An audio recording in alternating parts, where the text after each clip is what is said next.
Good evening, everybody, or good morning, good afternoon, wherever it is in the world that you are tuning in from. Thank you for tuning in. I really appreciate you giving up your time to watch this broadcast. My name is Sam, and I'm from a company called About You Coaching. I am a confidence mindset coach, and I've been asked by Adam Duvall to join the Mental Health Warrior team to talk about all things about mental health and things like that. And this is a cause that's actually really close to my heart because I really understand the struggles that many people have with their mental health journey. If you would like to, if you're tuning in live and you want to leave any comments, please do so, any questions, and hopefully I'll be here for about half an hour. This is my first show, so I'm very excited to be here. A little bit nervous, but we will just rock and roll and we'll see how this all unfolds. And hello, Adam. Thank you for being here. So, um, my topic for tonight is about self-compassion. How do we actually start to build this within ourselves when maybe this is not something we've been around much? Maybe we've had examples in our life or events in our life where, we've been living in a world of judgment and living with, some really trying times. And it's sometimes really hard to have compassion for yourself, let alone other people, as I think we can understand that the world has been in quite a bit of turmoil especially over the last few years with COVID, isolation, lockdowns, and now we still have other events going on in the world like wars, political decisions, and sometimes it can just make you feel really isolated and not really knowing how to best serve yourself. A little bit about my journey. So, I am the first Australian born in my family. My parents were part of the 10-pound Poms who emigrated in the 60s to Australia to find a better life. Um, I had a pretty good childhood, really. It had its normal trials and tribulations. However, I had two very caring parents. However, there were things that were missing in my upbringing that I probably didn't really notice until much later on in life. And that was that we didn't really tend to talk about emotions. We sort of darted around the challenging emotions. We'll always honor the happy, the joy, sometimes the logical struggles, but that's the point. All of our emotions were put into a logical bucket. Um, when I grew up, I got married. I have two beautiful children, and I did get divorced. And for the last 19 years, I have been a single mum of two beautiful boys. I have been a high school teacher for 32 years, meaning teaching anything from the age group of 11 up to 18. So have seen a whole range of journeys of many of my students over the year. And I started my personal development journey 8 years ago after really not coping very well with a lot of what I was going through in life. That's a great question, Adam. What does mental health mean to me? Well, mental health, how we think, how we see things. Mental health to me is emotional health. The struggles that I have had along in my journey have really been about not having the emotional skills or the emotional tools in my life tool belt to know how to deal with certain emotions.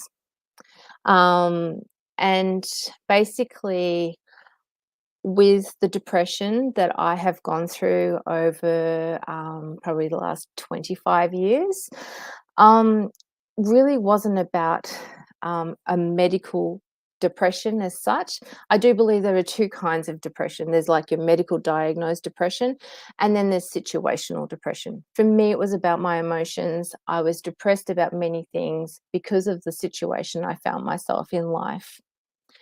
And basically, I just did not know where to go. I did not know how to think. I was just constantly struggling against myself. Now, in true form, I buried everything. That's what we did in my family. The emotional struggles, we kind of just sort of like pushed them aside, and then that true British upbringing, we sort of stiff our upper lip, just soldier on. And so even though on the surface I seemed like I had my life together, I had a good career, I was a single mum, I was managing that okay, we all seemed to be on the surface, like really managing the life. But underneath, I was really struggling. I was really unhappy. I was depressed, I was angry, I was hurt, and it even went down to being, in many times, being in quite despair at times.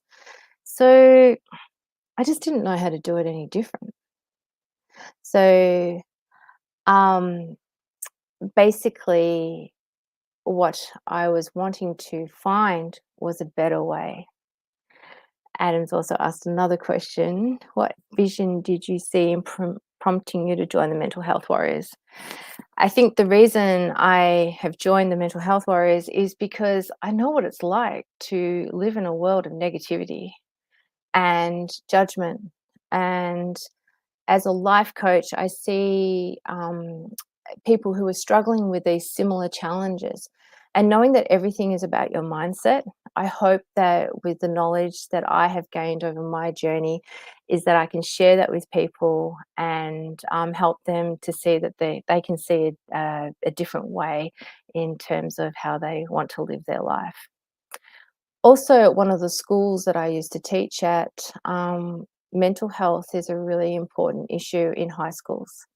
Unfortunately, a few students committed suicide over a few years at my school, and the impact that that had, not just on the school and on the students, but also the whole community around them. And I really would like to see that I can serve those people and help people to come to some place where they can grieve and accept and have compassion for themselves and their loved ones, because this is a really trying time. And when a student commits suicide, it rocks. The ripple effect is so much wider than we ever really give it credit. So when I started my personal development journey, it was 8 years ago. 8 years ago, almost to the day, that I said to myself, I can't keep going on like this. The world was very black and white. The world was very negative in my mind. I was really unhappy. I sort of did everything that I had to do. Survival mode was kicking in and I was rocking at survival. And um, I don't know, I sat down one day and I said, I used to be a really happy person. Where did she go? It's like my head was saying that. And then like my heart sort of chimed in and said, you know what? I'm still here. You've just buried me under a ton of stuff and I'm suffocating. And so I thought, there has to be a better way. Now, sitting with that, that was a pretty big acknowledgement for me because I didn't really tend to acknowledge a lot of my own emotions. And I guess that was the sort of the little pebble, if you like, in the pool, and to create a bigger ripple effect. Funny enough, when I said that to myself, it's like Facebook was reading my mind and it came up with this free like life coaching workshop, Design Your Life. And I thought, it's free. I've got nothing to lose. For 2.5 days, I had the time. My children were on holidays with their dad, and I was on my own. And I thought, I have nothing to lose but to go along and see if there is a better way. I think what started from that was like a mind blowing experience. I learnt that, and this was really confronting for me, that the reason I actually feel so miserable isn't because of everybody else. It isn't because of my divorce. It isn't because my dad passed away the year before. It isn't because I'm just struggling with life. It actually is because of me and how I'm seeing the world, how I'm giving meaning to everything that is happening to me. And as soon as I realized that there were other ways to think, I said to myself, well, it's about time I need to start looking after me. I can't help other people if I am falling apart myself. I think many of us have probably heard the terminology or the metaphor, like if you're in an aeroplane, the oxygen mask comes down and you're told to put your own oxygen mask on first before you help a child or somebody else. Well, that's where I was at. I was starving of oxygen because I'd been helping everybody else in my life and not actually tending to what made me happy, what brought me joy. So, therefore, 8 years ago, this workshop opened my mind to learning a different way. Still, I wasn't convinced because, I live in a very logical world, black and white thinking. It's either good or it's bad. You can't just be in the middle, right? Well, I learned you can be in the middle and you can actually enjoy it. It took me a while to actually come around to actually join into a coaching program. However, it was the best thing I've ever done. It meant, though, I had to give myself permission to see that maybe my thinking was a little bit flawed, that there are ways that you can upgrade yourself, like you upgrade to a new phone when the new model comes out, right? And I never knew I could actually do that before. So basically, all of a sudden, my mind, which has always been about curiosity, my mind's going, what can I learn? What can I discover?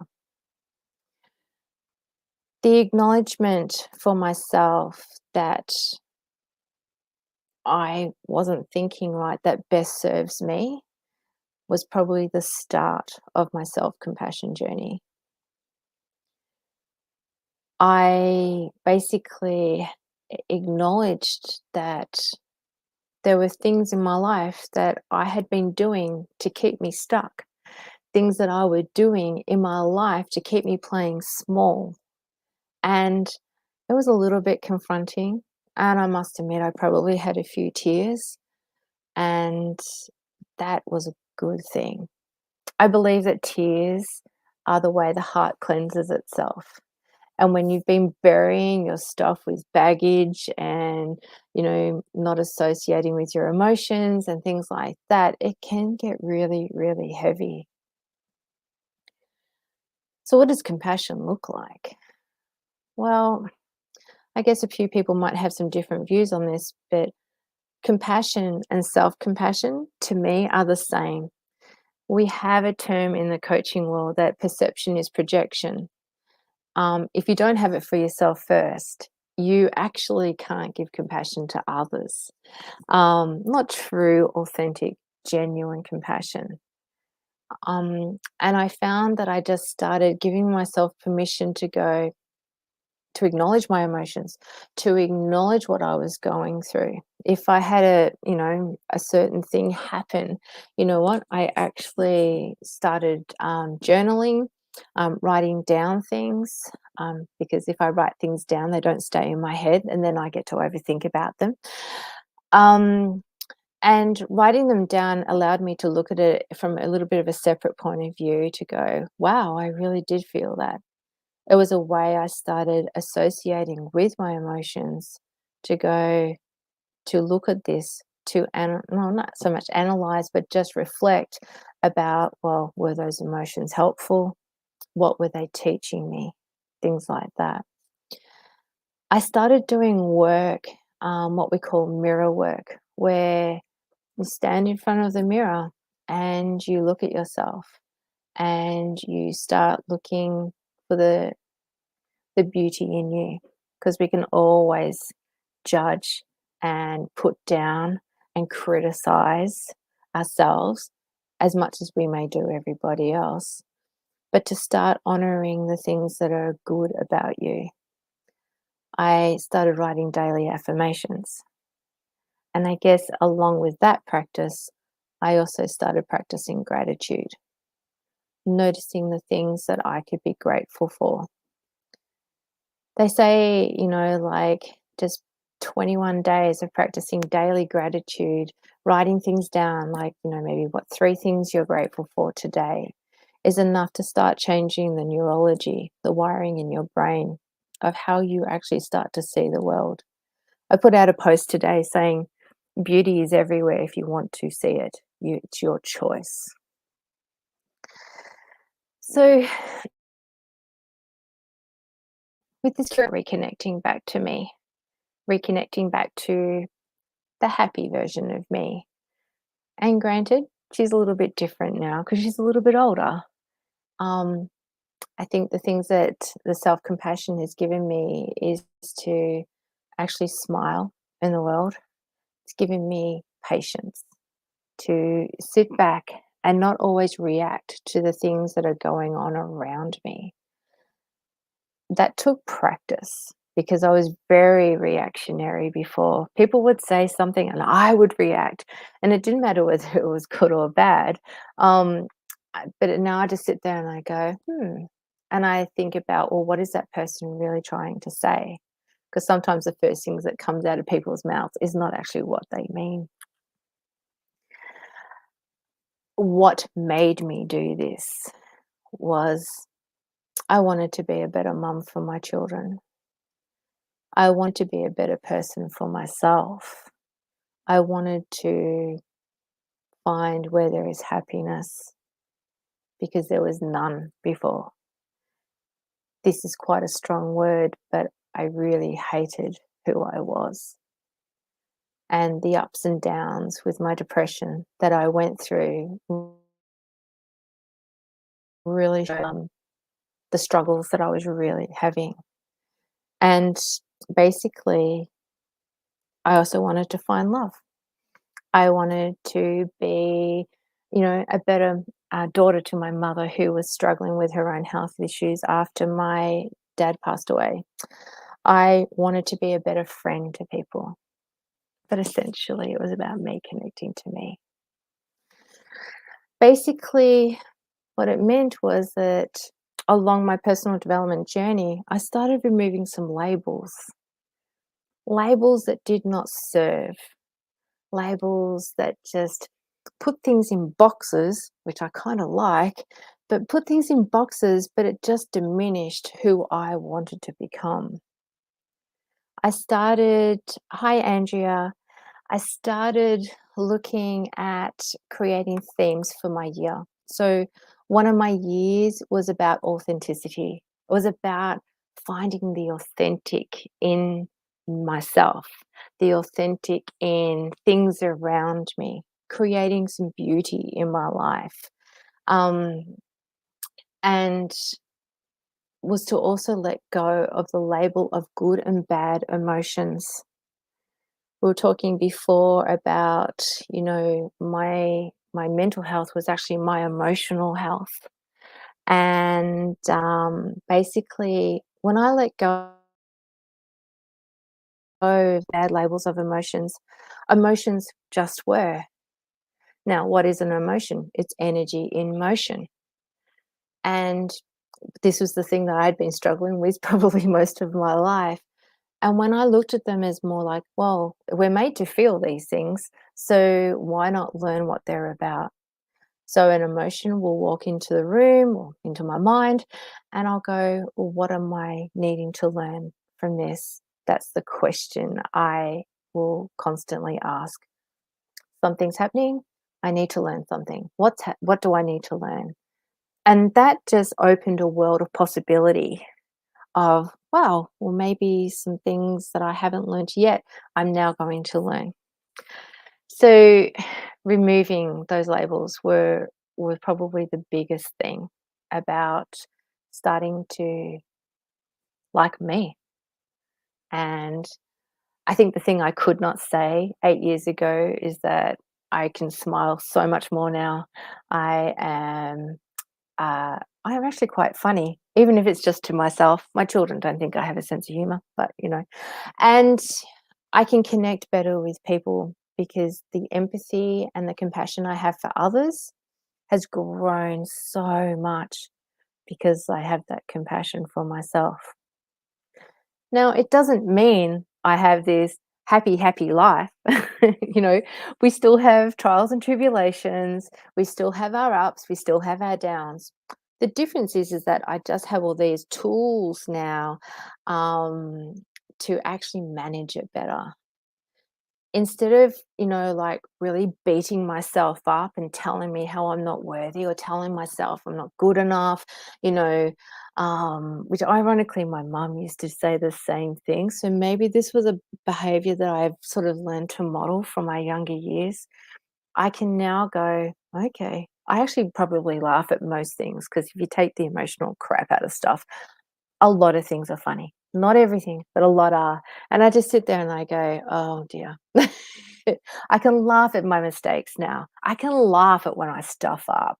I could not do that before. I used to just beat myself up and judge myself and just go, yeah. And it really doesn't serve. It's really about learning new ways that serve us better. The world is full of its ups and downs, and that's never going to change. However, we can learn to manage it better. And I guess even with my clients, the fears that they may have because they want to start something new, they want to build a business or they want to have a job interview and things like that.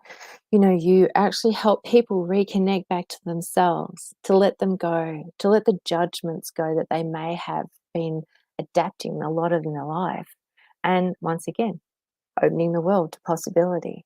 We all know what probably can happen, but we don't know what possibly can happen. So seeing that there is a difference. Um, and so basically that is really it.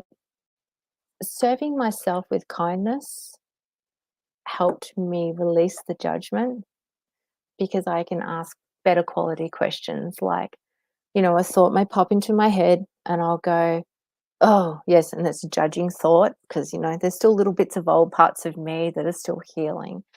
And I'll go, hmm, is that kind? Do we need to really think that? Oh, maybe not. I actually look at my emotions as like little minions. They've all got their own personality. They all want to be embraced. Even those more challenging emotions want to be heard. We all want to be seen, acknowledged, and understood. So we can start doing that with ourselves. And it also has allowed me to actually understand other people so much more. So thanks, Adam. You think I have a sense of humor? Sorry, because, we're of that same English sort of like way of thinking, maybe. So, um, and you're right, Andrea, like to share the tools is so important. I didn't know how to do this 8 years ago. And I have, you know, if I was to have a regret, it was that I didn't have all these tools when I was going through my divorce or, even stepping into parenthood. There were some days that were a real struggle. And you do it through default. You do it by bumbling along. And sure, in our comfort zone, there is no growth. So in our challenges, that's where we have the growth if we look at those lessons. And then that can help expand our comfort zone. The more different things that we do, the more confident we can get from that sense of variety, which is a very big core need for many people.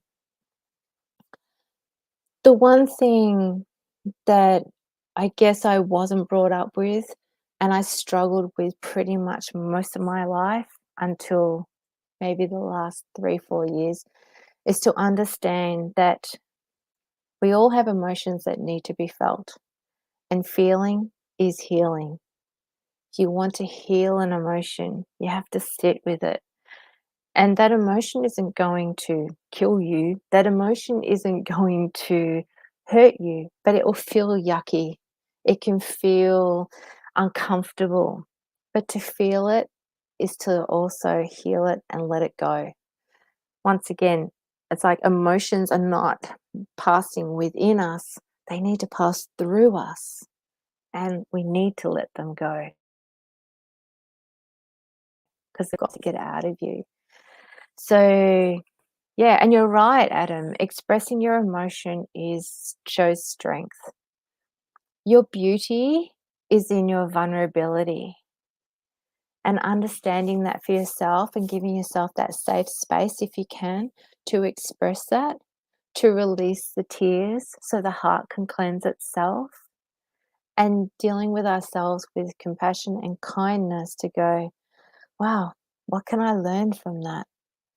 Because reflection is really great and everything is here to teach us for something. So I was listening to a Brene Brown just recently, and squash ourselves down. We put an armor over us, and that armor is here to protect us. We get it. We're all in survival mode at some stages in our life. However, that armor doesn't serve you as you go on through life. It may protect you for a time. However, we start to grow, and that armor will always stay the same size. So, to heal, to grow, we need to let a bit of the armor go. And, I guess that's many people actually get coaches to help them do this. I'm timeline therapy trained, which is about releasing the perceived negative emotions, or any specific emotion that you may be bottling up within yourself.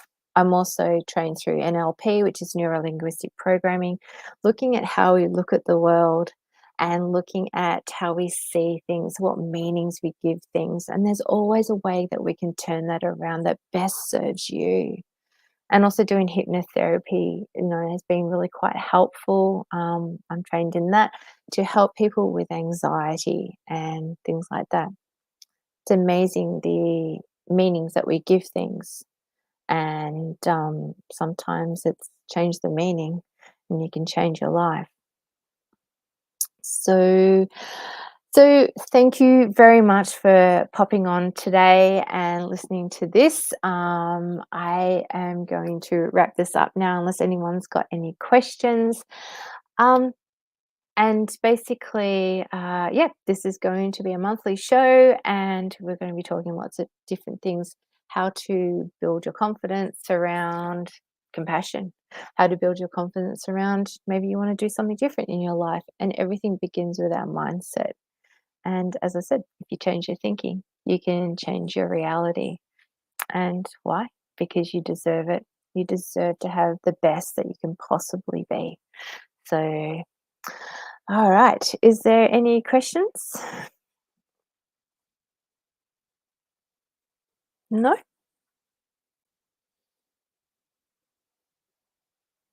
Okay. Well, awesome. Thank you so, so much. And yeah, that's been lots of fun. And we will see you very, very soon. Take care, everyone. Be kind, be safe, and we'll see you again. Bye bye.